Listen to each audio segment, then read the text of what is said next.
Hello बच्चों, मैं हूं अभिषेक सर और आज की क्लास में हम पढ़ेंगे वैद्युत क्षेत्र। तो ये वैद्युत क्षेत्र क्या होता है? तो अगर कोई आवेश रखा हुआ तो उसके पास कोई दूसरा आवेश लाते हैं उसके पास में, तो ये आकर्षित कर देता है, प्रतिकर्षित, यानी कि उसके आसपास का कुछ ऐसा क्षेत्र होता है जहां पर विद्युत प्रभाव का अनुभव किया जा सकता है। विद्युत प्रभाव का अनुभव होता है, वो क्या कहलाता है? वैद्युत क्षेत्र कहलाता है। यानी कि किसी आवेश अथवा आवेशित वस्तु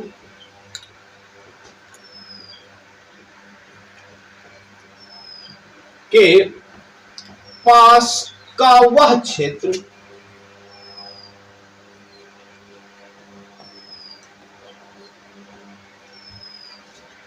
जहां वैद्युत प्रभाव का अनुभव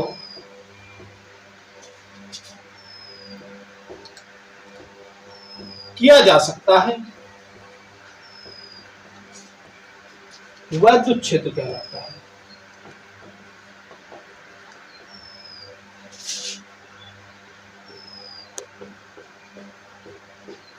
वैद्युत क्षेत्र कहलाता है। अब इसको कैसे डिफाइन करने के लिए, इसको कहीं पर कितना वैद्युत क्षेत्र है उसकी तीव्रता निकालने के लिए सबसे पहले हमें एक चीज का अध्ययन करना पड़ेगा, वो है परीक्षण आवेश। उसके बाद इसकी व्याख्या हो सकती है। तो परीक्षण आवेश वास्तव में होता क्या है? तो कोई विशेष आवेश नहीं, एक काल्पनिक आवेश है। वैद्युत क्षेत्र को परिभाषित करने के लिए कि आवेश की हम कल्पना कर देते हैं, एक आवेश, छोटा सा आवेश जिसके आसपास उसका अपना वैद्युत क्षेत्र है। नॉर्मली तो कोई आवेश या आवेशित वस्तु के आसपास एक क्षेत्र उत्पन्न हो जाता है, एक क्षेत्र उत्पन्न हो जाता है जहां पर वैद्युत प्रभाव का अनुभव किया जाता है। परंतु जो ये परीक्षण आवेश है, ये इतना, इसका परिमाण इतना कम होता है कि इसके आसपास कोई भी क्षेत्र नहीं, वास्तव में तो एक काल्पनिक आवेश। तो परीक्षण आवेश, अगर हम परीक्षण आवेश की बात करें तो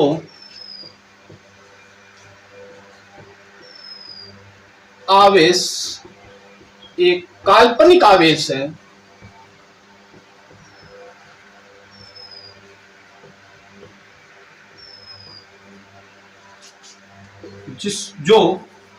जिसका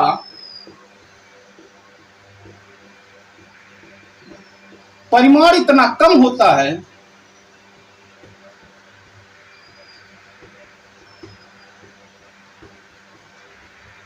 कि वह वैद्युत क्षेत्र उत्पन्न नहीं कर सकता है।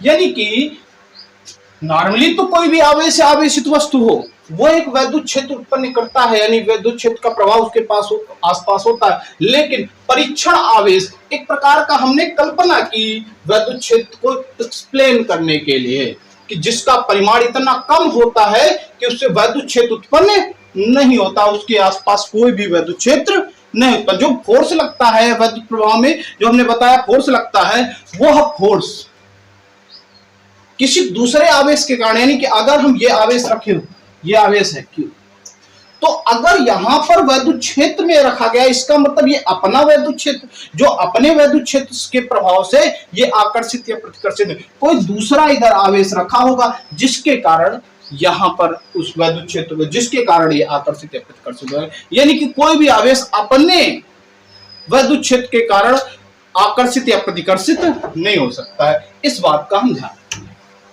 इसके बाद हम बात करेंगे वैद्युत क्षेत्र की तीव्रता की। ये वैद्युत क्षेत्र की तीव्रता होती क्या है? तो हम ध्यान देते हैं वैद्युत क्षेत्र की तीव्रता।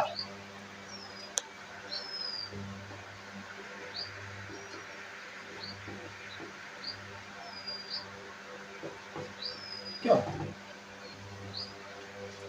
तो वैद्युत क्षेत्र के किसी बिंदु पर एकांक धन परीक्षण आवेश जितना बल का अनुभव करता है वह उस बिंदु की वैद्युत क्षेत्र की तीव्रता कहलाती है। यानी कि किसी वैद्युत क्षेत्र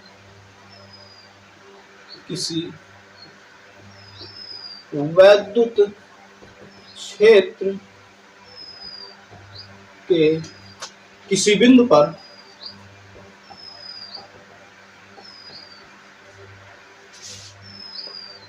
एकांक धन परीक्षण आवेश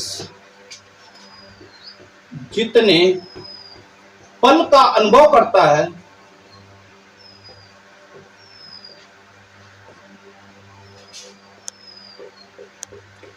है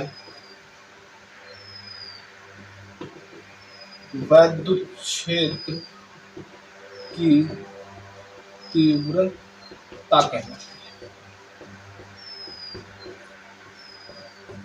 यानी कि अगर एकांक धन परीक्षण आवेश है, वो किसी बिंदु पर 1 न्यूटन बल का अनुभव कर लेता है, उसके वैद्युत क्षेत्र की तीव्रता 1 न्यूटन पर कूलाम होती है। यानी कि इसे हम काहे से प्रदर्शित करते हैं? इसे ई से प्रदर्शित करते हैं।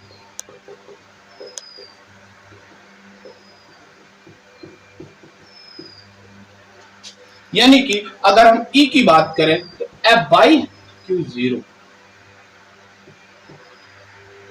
जहां पर Q0 का है एकांक धन परीक्षण या धन परीक्षण आवेश है, और F क्या है? आवेश पर लगने वाला।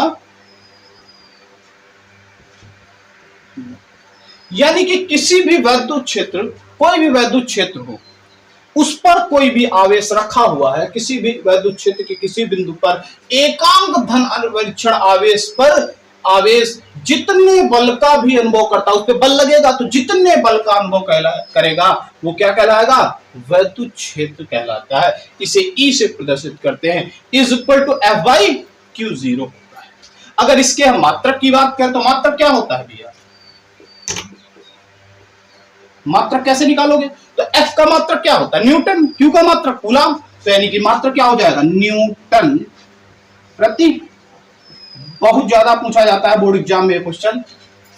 उसके बाद एक और मात्रक होता है इसका, वोल्ट पर। ये भी एक मात्रक होता है, ये थोड़ा सा कम पूछा जाता है क्योंकि फार्मूले से डायरेक्ट यहां से निकल रहा है, लेकिन ये वाला मात्रक बहुत ज्यादा पूछा जाता है। एयरफोर्स में पूछा जाता है, नेवी में पूछा जाता है, इंटरमीडिएट में भी पूछा जाता है, बहुत ज्यादा बोर्ड एग्जाम में पूछा जाता है।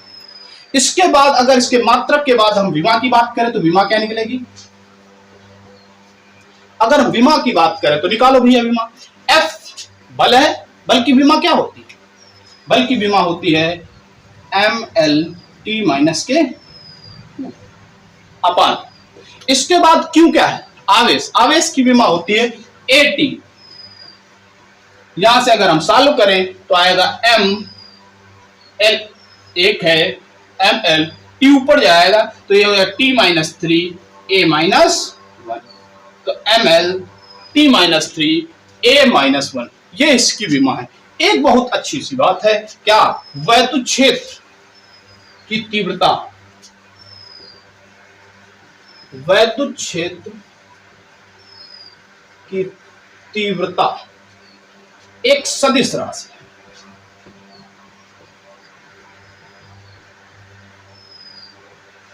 वैद्युत क्षेत्र की तीव्रता एक सदिश राशि है, तो इसका सदिश रूप भी होगा।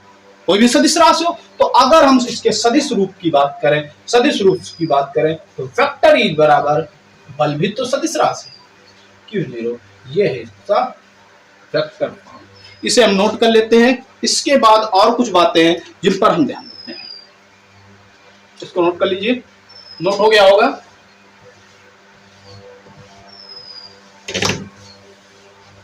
इसके बाद हम लोग पढ़ेंगे कि यदि किसी एकांक धन परीक्षण आवेश, कोई भी एकांक धन परीक्षण आवेश है, किसी वैद्युत क्षेत्र में रखा हुआ है, कोई भी धन परीक्षण आवेश है किसी वैद्युत क्षेत्र में रखा है, तो उस पर कितना बल लगेगा? तो भैया यदि किसी वैद्युत क्षेत्र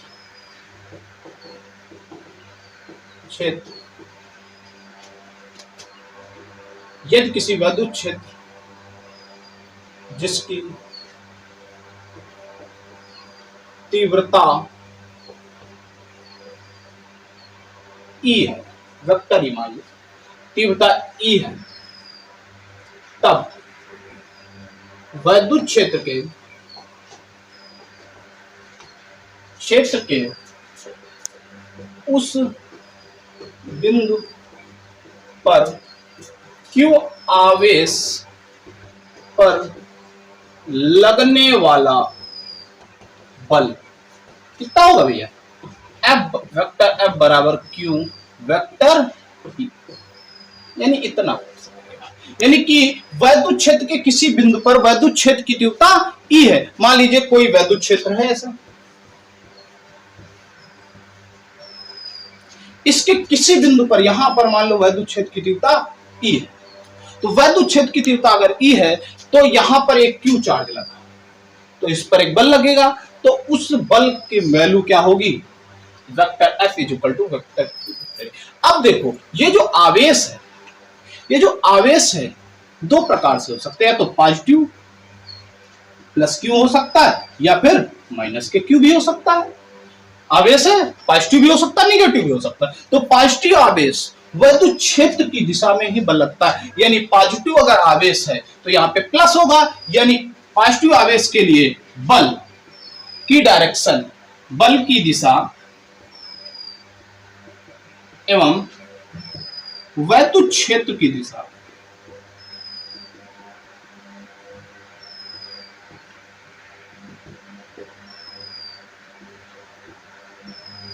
समान।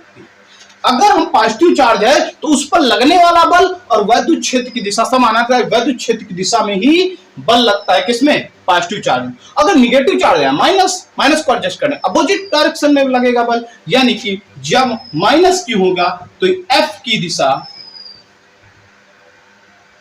एवं E की दिशा विपरीत होती है।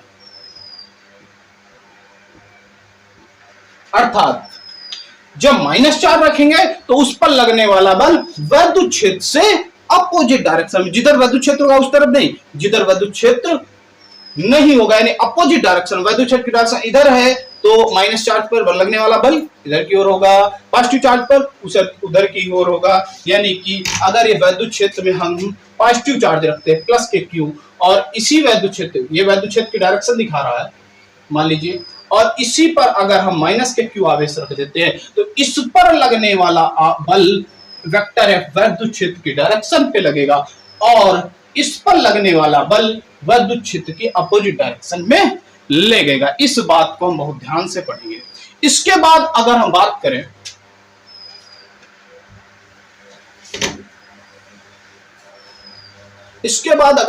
करें कि किसी वैद्युत क्षेत्र के प्रत्येक बिंदु पर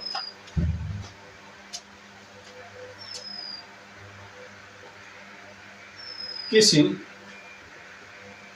वैद्युत क्षेत्र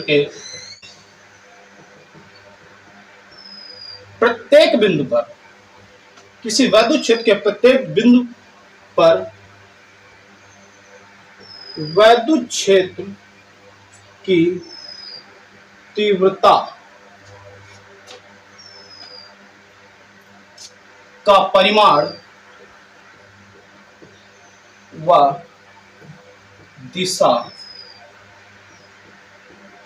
समान हो। यदि किसी वैद्युत क्षेत्र के प्रत्येक बिंदु पर वैद्युत क्षेत्र की तीव्रता का परिमाण व दिशा समान हो तो ऐसा क्षेत्र एक समान वैद्युत क्षेत्र कहलाता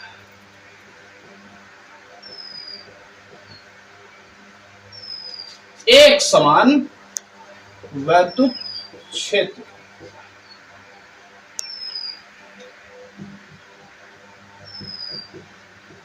एक समान वैद्युत क्षेत्र कहलाता है। और अगर इसके परिमाण अलग हो जाए या दिशा अलग हो जाए या फिर दोनों अलग हो जाए तो उसको हम लोग असमान वैद्युत क्षेत्र कहेंगे। तो ये बात हुई वैद्युत क्षेत्र की। कल के लेक्चर में हम लोग पढ़ेंगे किसी कोई पॉइंट चार्ज उसके कारण कहीं किसी बिंदु पर वैद्युत क्षेत्र कितना निकलता है, तो इस बारे में हम लोग कल अध्ययन करेंगे।